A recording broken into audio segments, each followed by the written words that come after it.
This is Homer, my blue-tongue skink. He's about 5 years old. He is a Maruki blue-tongue skink, which is the longest species of blue-tongue skink. Not the largest, but the longest. So for him, he's about 21 to 22 inches long. He's eating his cricket treats right now. So I want to talk about blue-tongue skinks and compare that to the care of bearded dragons. I've been asked many times if I can choose between a bearded dragon or blue-tongue skink, which should I get? Unfortunately, I had a bearded dragon. He recently passed away from cancer. I also had a bearded dragon before him, who was a rescue, and she also, I could not save. She was sick upon adoption. So, with that said, I have taken care of bearded dragons, and I can give you what my insight is, what my opinion is, and which one I think you should get, depending on your lifestyle, your price range, and how much time you're willing to devote to their care. So, for size, depending on which type of blue-tongue skink you get, like if you get the Maruki, he would be a little bit bigger or about the same size as a large bearded dragon. Some bearded dragons are a little smaller on the small side, like females. So then the Maruki would be longer than the female bearded dragon or a small male bearded dragon. So they're about the same size-wise. However, when it comes to being picked up and handled, I would say the bearded dragon would be easier that way. Just because bearded dragons, they hang on to you, they have these claws, they're just meant for climbing. They're meant for climbing, so they hang onto your shoulders. You're pretty much like lizard stickers. I call them lizard stickers. You put them on your shoulder and they just stay there. Whereas the blue-tongue skink, they don't have, as you can see the tiny little chubby legs that he has. They really don't have the long legs and the long, oh, you're out of treats, I'm sorry. The long fingers to hang onto a tree branch. They're just not meant for climbing. In the wild, they would be on the forest floor. At least for the Maruki, he would be on the forest floor. But for the northern white-tongue, where it's more desert and arid environments than the forest, same thing. They would be mostly found on the floor, the ground floor. They would not really be climbing. They couldn't climb much anyway. And that means if you pick them up, they won't be able to hang on to you. They will just fall off you if you don't hold on to them. So in terms of handling, they're both okay. But if you were to have a kid handle a lizard without supervision, I would go with the bearded dragon, just because the bearded dragon would just kind of hang out and chill with you. They're less likely to move around. Blue-tongue skinks don't just sit still. Rarely you have that individual that doesn't mind. But if you pick them up, you take them outside, you put them on your lap, they want to move. They don't want to sit still. So there's that difference. They want to go explore. Not many of them are lap reptiles. They won't just sit on you and wait. So there's a difference there. So if you're looking for something to chill with and watch TV with, the bearded dragon would be a better choice. But if you prefer something more active, something you can watch them do things, the blue-tongue skink would be a better choice. Because same would apply in the cage. The bearded dragon would spend most of their time basking or not basking. They move around sometimes, but they usually just stay in one place. They don't move much. They like to climb, so they would just hang out in their favorite bench or hammock or whatever you have out for them, and they just kind of sit there. Whereas a blue-tongue skink, they move around. They like to explore. You add something new in their cage, they want to check it out. So it depends on what you like. Second, food, the diet. Blue-tongue skinks can be fed a lot easier than a bearded dragon. I feed him a mix of dog food, vegetables, insects. Dusted with the same calcium with D3 and multivitamins as I do with the bearded dragon. But I feed my blue-tongue skink once a week as an adult. He gets to eat once a week as an adult. As a baby, he gets fed every other day. Whereas a bearded dragon, My adult bearded dragon gets fed every other day and salad every day. And bearded dragons are known to be picky salad eaters. A lot of them are difficult to feed salads to. Same for blue tongue skink, but they're more willing to eat it if you mix it with the dog food. Sorry. Whoops. I'll get you more. So diet-wise, I think the blue tongue skink is just easier to feed because they're not required to feed live insects. They're willing to take freeze-dried, like what I just fed him was freeze-dried crickets. I would usually add that in his food with the dog food. I use that Blue Buffalo canned dog food, so nothing cheap either. You don't want to buy them some cheap dog food either. You want to feed them with decent dog food, not too much, just a little bit, mix it up, add some water, and then they'll eat everything. So you never really have a problem with their appetites. They're pretty good eaters. Bearded dragons sometimes can be difficult to feed, especially when they become adults. Some of them just kind of doesn't want to eat for a couple months, and that's okay.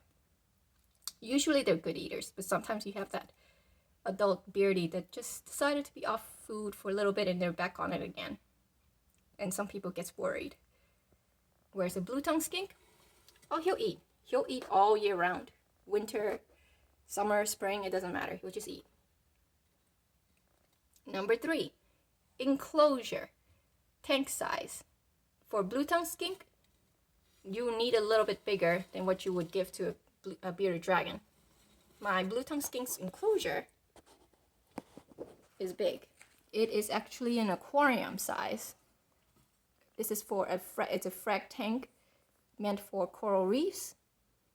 And I picked this up. It was a used tank at a discount for almost $270, $280. It is 4 foot long, 2 foot wide. You won't find this type of tank in a regular pet store. You could find, I think the biggest size available in a pet store would be the 75-gallon Repti Habitat, which I have over here, my old bearded dragon tank. Let's see. This is my old bearded dragon tank, which has been converted to my corn snake tank, my other corn snake. She has now moved into here. So the 75-gallon is about 4 foot long, less than 2 foot in width, about 18 or 20 inches in width. Or I think less than that, I'm not sure, don't remember, but it's definitely smaller in terms of floor space. So for blue tongue skink, floor space is what matters, not height.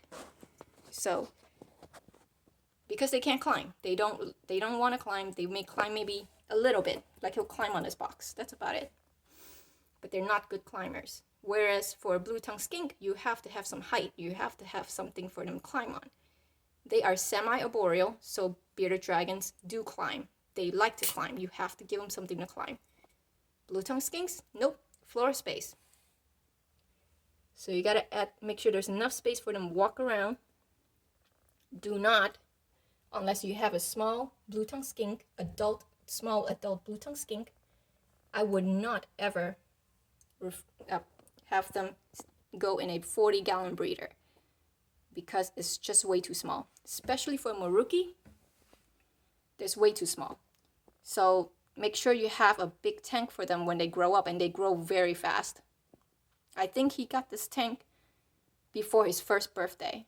So they grow incredibly fast, so you gotta make sure you have a big enough tank. Big tanks meaning money, meaning space. It means you gotta even find a place that can have this type of tank. And the lid, we made it ourselves. This is the lid, the mash lid. We made it ourselves. We just bought some supplies at Home Depot. And this mash actually came from my bunny cage. Took it out, put it there. That became his mash lid where he can bask. We can put the light on top of it, and then he can bask on it, underneath it. So in that way, the bearded dragon would be easier just because you can find their cages more available in pet stores. And they're a little less pricier because they're smaller. So now it comes to personality. The beard, I would say Blue Tongue Skinks are much better. They're smarter. They love to see what's going on and outside. You add anything new, they would like to check it out. They love to eat. They will respond to you. Bearded dragons are fun too, but they're more like they usually just sit there and don't do much. Lifespan, the Blue Tongue Skink would live a little bit longer than the bearded dragon. Bearded dragon lifespans average about 8 to 10, whereas the Blue Tongue Skink can live up to 15 to 20. So you'll have your skink a lot longer than you will have for bearded dragon. Now, cohabitating is not a possibility for Blue Tongue Skink. Do not cohabitate your Blue Tongue Skinks. They are very territorial, regardless if it's a female and male. They may fight over territory. Some people have successfully done it, but at the same time, they also had a lot bigger enclosures than this, where they can get away from each other.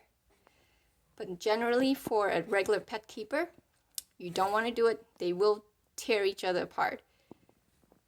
Bearded dragons, I don't recommend it either, but I have seen people done it, and between the two, the bearded dragon are less likely to kill each other if they have to sit in the same tank even for a few minutes. Blue Tongue Skinks just don't tolerate each other like that unless they have the space to get away or unless they're breeding. So overall, I would recommend the Blue Tongue Skink. The requirements husbandry-wise is easier besides the feeding. Sorry, my cats are going crazy again. They're, for example, for his, whoop, I don't have food. For his basking temperature is actually lower than that of the northern Blue Tongue Skink. It's about 85 degrees, 88 degrees, and it's good enough for him. Whereas the northern Blue Tongue Skink, you need a little bit higher because they're from the hotter areas. So there are different type of species that you can keep, and depending on what you have to go by that husbandry. And for Marukis, as an example, they are from the areas where there's high humidity. So I use cypress mulch instead of aspen. And his humidity is always kept about 50 to 60%. Sometimes even higher, especially when he's in shed. Bearded dragons, across the board, is about the same. You don't have to worry about what species you have because it's the same species. And the temperatures need to be higher. For adult bearded dragons, you need about 100 degrees in the basking area. The cool side for both Blue Tongue Skink and bearded dragon can be room temperature. 77 to 75 is fine. But for the hot temperature, the bearded dragon needs it hotter than a regular Indonesian or Maruki Blue Tongue Skink, except for the northern species, the ones that live in a hotter area. So again, do your research. You should find out what the difference is. And another cool thing about Marukis is, oops, sorry, buddy, stop moving. Belly. I know you don't like being picked up. You never do. Pink bellies. Right now it's not as pink as usual, but Maruki is also known for their pink bellies, and now he's upset. I know. Bye. You gonna run away? Poke. He does not like being picked up.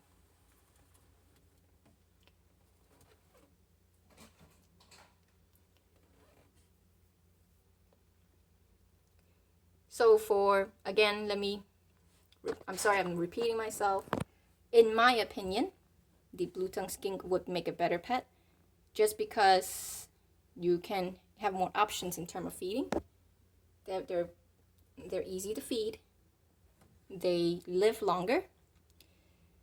They're in my opinion, they seem to be smarter. So I don't think they should go in a tub. They are basking lizards just like a bearded dragon. If you wouldn't put a bearded dragon in a tub, you really shouldn't do the same thing for blue tongue skinks. So, and they do pay attention to what's outside of their tanks.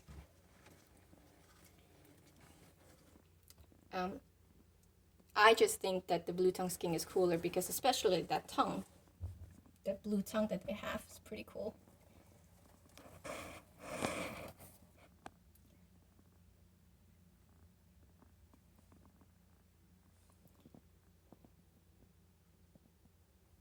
And in my opinion, and I could be wrong, but in terms of disease and health wise, bearded dragons have more issues than a blue tongue skink. Besides the typical stuck shed, which usually shouldn't be a problem for both species, bearded dragons just requires more of a spot-on husbandry, or else they will get sick. Like, they have to have the right UVB light, or else they just won't. They will have issues. Or the right temperature. If it's too cold, if it's only 90 degrees on the basking spot for a bearded dragon, they may not eat because it's too cold. They both are hardy species. They both can recover from mistakes.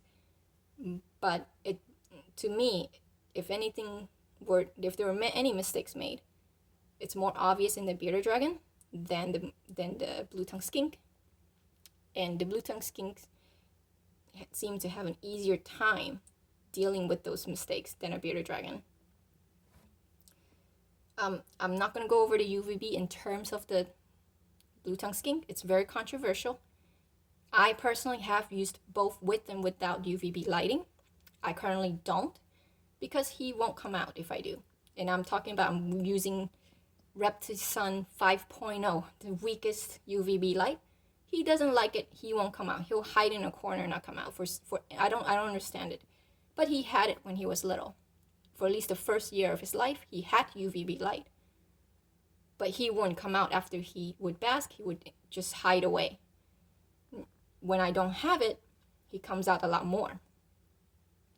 So there are keepers out there who keeps their blue tongue skinks without UVB lighting and have no problems. For bearded dragons, it's not an option. You have to have UVB lighting. For blue tongue skinks, breeders have done it without UVB lighting. They claim their babies are doing fine. They're breeding and stuff. So my suggestion is, for those who wanted to know, do you use UVB lighting? I would say yes. You don't need the strongest UVB light. Just a regular Reptisun 10.0, 5.0 should be good enough. I use 5.0 because the mash lid that I have the gaps are open really wide, so it doesn't filter anything out. But for a regular mash lid, I will go with a 10.0, just something a little bit stronger. Doesn't hurt to have it. If it doesn't bother your lizard, use it. If it does, then maybe make some changes and see how it does. But he has been tested by the vet. He had his blood work done. He doesn't have any bone issues or calcium issues without the UVB. Without it, he never had an issue. He still doesn't have any problems. So again, it's controversial. There's a lot of talk about it in the forums. You can do a search yourself and figure out what's best. I would recommend using it. There's no reason not to, unless you have a good reason not to. Like for him, it was affecting his quality of life because he wasn't coming out. He wasn't exploring. So I just removed it, and he seems to be doing fine.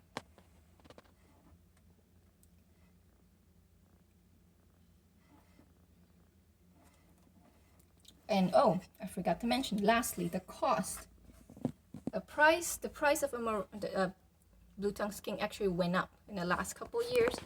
When I got him as a baby, I bought him for about $250. Now, if you go online, they're like over $300 for the same species, for the same age lizard. Bearded dragons, however, I think it's about the same. Mine, he wasn't a morph, but he wasn't a regular bearded dragon either. I got him for about $120, including shipping. He was already like a year and a half old when I got him, my bearded dragon. So I would say bearded dragons are more affordable because you can also get a normal bearded dragon for like less than $50. A baby bearded dragon, a normal baby bearded dragon for less than $50. Whereas a blue tongue skink, just a baby alone, can cost you hundreds of dollars. And there are new morphs coming out, so that the price goes right up depending on what morph you want. Northern species is usually more expensive than the Indonesian and Eastern. And the Maruki, because a lot of these are still being imported. Whereas the northern blue tongue skinks are not imported. They're an Australian species. So all of them are actually captive bred because you can't export out of Australia anymore. So any Australian species, including the bearded dragon, all of them that you see on sale are captive bred. So, which brings up another problem in terms of inbreeding and whatever, but that's another topic for another day. So if you were to get an import of an Indonesian skink, blue tongue skink, or a Maruki is a subspecies of the Indonesian blue tongue skink, make sure to check if it's an import. If it's an import, it may have parasites. If it's not, if it's captive bred, which is usually, a lot of them don't breed them because it's just cheaper to get them imported. But there are people working on them. There are people working on the Maruki. There are a lot of people working with the Indonesian species. So you should be able to find some available. So keep trying, keep looking. It's better to buy captive bred. Always. Always, always.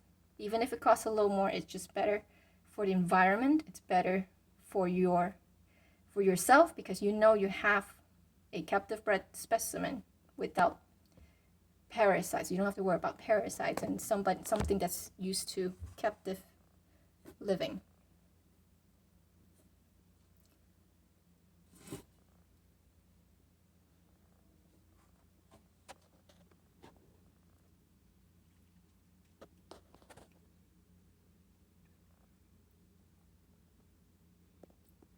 But if you were to go with the blue tongue skink, like I said, because they're not the smartest species of lizard. I've seen better, smarter species.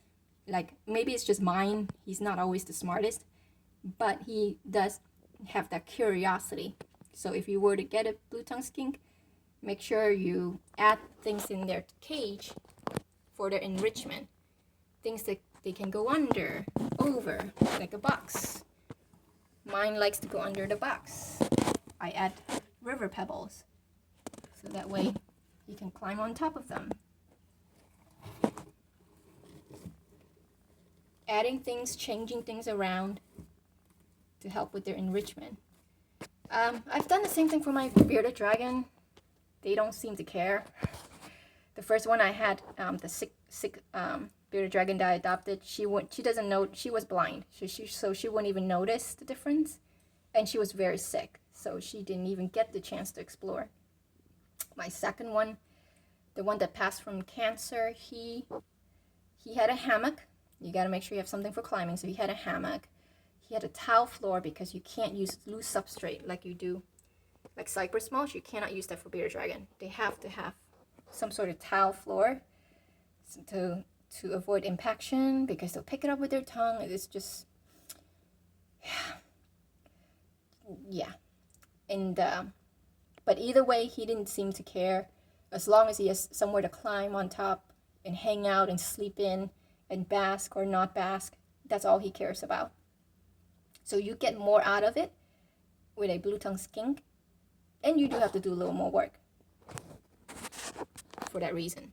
So if you just want a lizard to hang out, to do your bare minimum, as long as everything's set up, the husbandry is correct, you know what you're doing, and you don't really care about the feeding live insects and so forth, and salads to your bearded dragon, then bearded dragons will be for you. Something that would chill with you and just hang out. If you want something more active, something more curious. I mean, bearded dragons can get curious. They do pay attention. But you'll get more of a response from a blue tongue skink. So if you want something like that that will respond to you, something that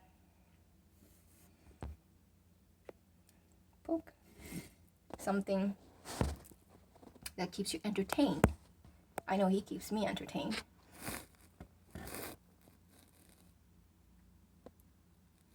Then the blue tongue skink may work for you.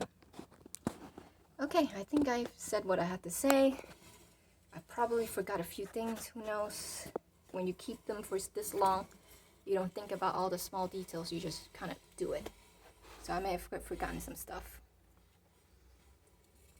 He's so lazy, he's just sliding across the floor.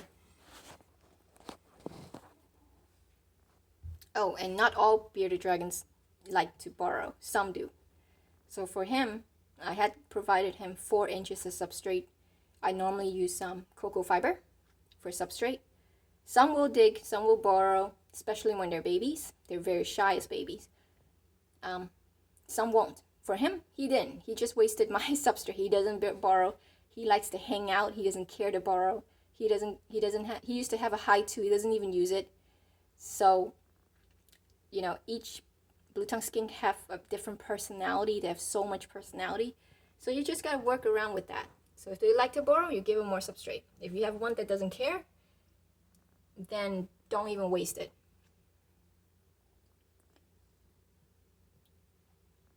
You can use, like I said, cypress mulch or cocoa fiber for humidity, for species that needs humidity. For a northern blue tongue skink, something that needs a drier environment, then you would not use this substrate. You would probably use the aspen or something else. Anyways, all right, say bye, Homer.